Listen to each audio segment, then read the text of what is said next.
Bom, Guilherme, antes de nós terminarmos o segundo bloco, nós fazíamos uma pergunta para ti.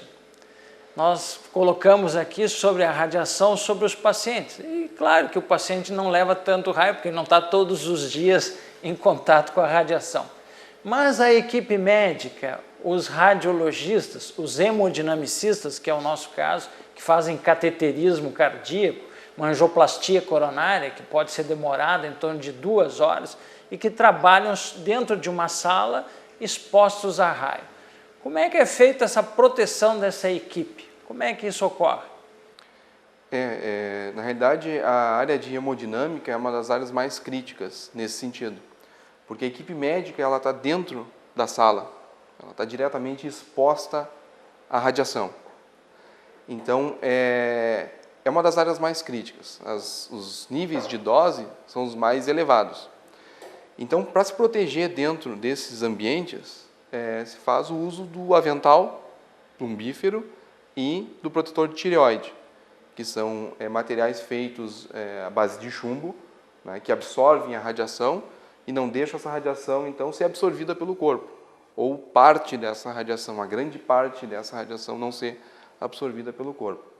E utiliza-se, então, o dosímetro, que é um dispositivo, né, que mede a radiação em que o funcionário, né, o indivíduo ocupacionalmente exposto, recebeu durante os procedimentos. Então, dentro da área de hemodinâmica, existem algumas coisas fundamentais para se proteger. E vale também para qualquer área dentro do uso de radiações, que é minimizar o tempo de exposição. Quanto menor o tempo exposto à radiação, menos dose, né, a equipe vai receber. Então, um procedimento mais rápido, né, dentro dos limites, obviamente, da complexidade do procedimento, faz com que a dose no médico hemodinamicista e na equipe seja menor. Se afastar o máximo possível da fonte de radiação, fazendo com que se reduza, então, a exposição. Quanto mais longe da fonte de radiação, menor é essa exposição. Então, são questões fundamentais, que é a distância, o tempo, né? Quanto maior o tempo, maior a dose, quanto menor a distância, maior a dose, e, caso não tenha, né, outra opção, se usar a blindagem, que é o avental. Então, se usa o avental. Em outras áreas se tem os biombos, né? Então, os indivíduos ocupacionalmente expostos estão protegidos dentro de uma área específica. Já em hemodinâmica, não. Os senhores estão lá dentro, expostos à radiação. Então, esse cuidado quanto à posição em sala, o tempo de procedimento, é realmente... E o dosímetro, como é que funciona a questão da dose? Quanto a equipe, o médico, o cardiologista, a enfermagem que trabalha na sala, quanto eles podem receber por mês sem serem chamados a atenção pelas equipes de controle de radiação? Porque se a radiação ultrapassa esse cumulativo, pode ocorrer plaquetopenia, atingir a medula, isso em primeiro lugar, né? E o paciente pode ter problema também na área sexual de reprodução, né? Esterilização.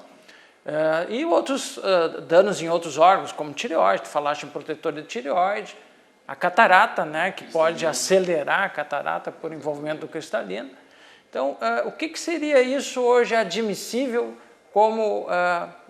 Está correto, vamos dizer, está tudo sob controle. Ou tem que haver uma adequação no serviço, você como físico médico tem que chamar a equipe e dizer, olha, tem alguma coisa aqui que não está bem. Na verdade, quando se fala em otimização, são 2 focos. O primeiro é otimização dos procedimentos e outro foco é do projeto, o projeto da sala, o projeto estrutural. São 2 focos de otimização. Os procedimentos é realmente isso, a questão de posição da equipe dentro da sala, otimização dos procedimentos no uso das radiações. Os limites, eles são estabelecidos pela Portaria Federal 453. Então, lá tem como limite... Isso é da Anvisa? Isso, do Ministério da Saúde, exatamente. É uma portaria de 1998, né, que, a princípio, existe um grupo de estudo para que ela seja renovada e que sejam incorporados novas técnicas, novos equipamentos nessa portaria, porque existe um desenvolvimento de equipamentos muito grande nessa área, então ela precisa ser atualizada.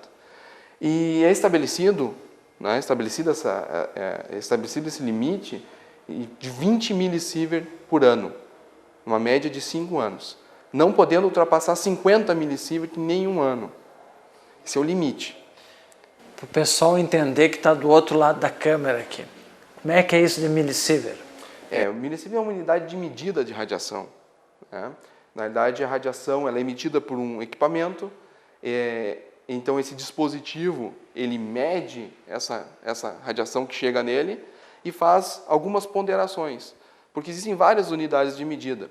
Então, por exemplo, a radiação ela passa pelo nosso corpo e nem toda a radiação ela é absorvida. Então, a parte que é absorvida existe uma unidade, o Gray. Então, a gente tem uma definição. Então, Gray é uma unidade que está relacionada com a radiação absorvida. E o milisievert é específico para os tecidos. Então, existe uma ponderação em relação aos tecidos. Exposição do corpo inteiro. É uma unidade que se pondera a radiosensibilidade de cada tecido. Então, existem outros fatores de ponderação. Mas são, basicamente, unidades de medida de radiação.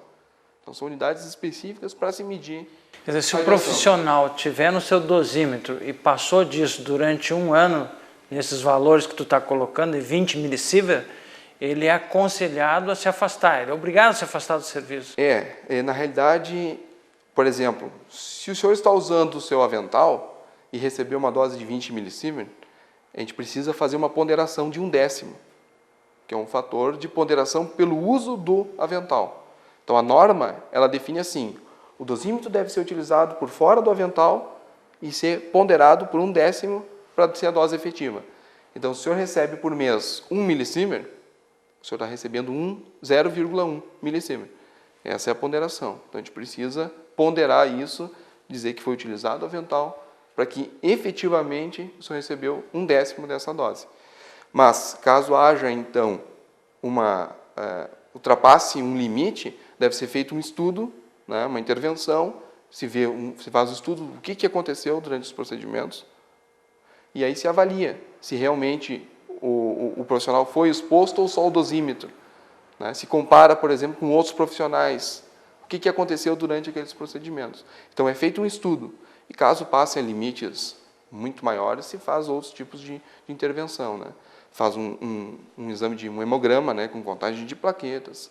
Que é obrigatório, a cada 6 meses. Cada 6 meses precisa ser feito, para se manter. Os efeitos mais graves da radiação, eles ocorrem realmente em acidentes, né? São os acidentes nucleares. Esses acidentes, sim, que têm efeitos determinísticos da radiação, onde a gente vê aquelas grandes queimaduras, né, nas pessoas, inclusive a morte das pessoas, né? Então, são grandes doses.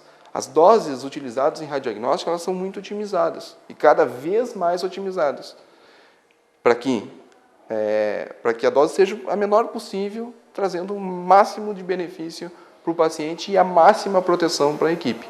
Esse é o princípio. Muito bem.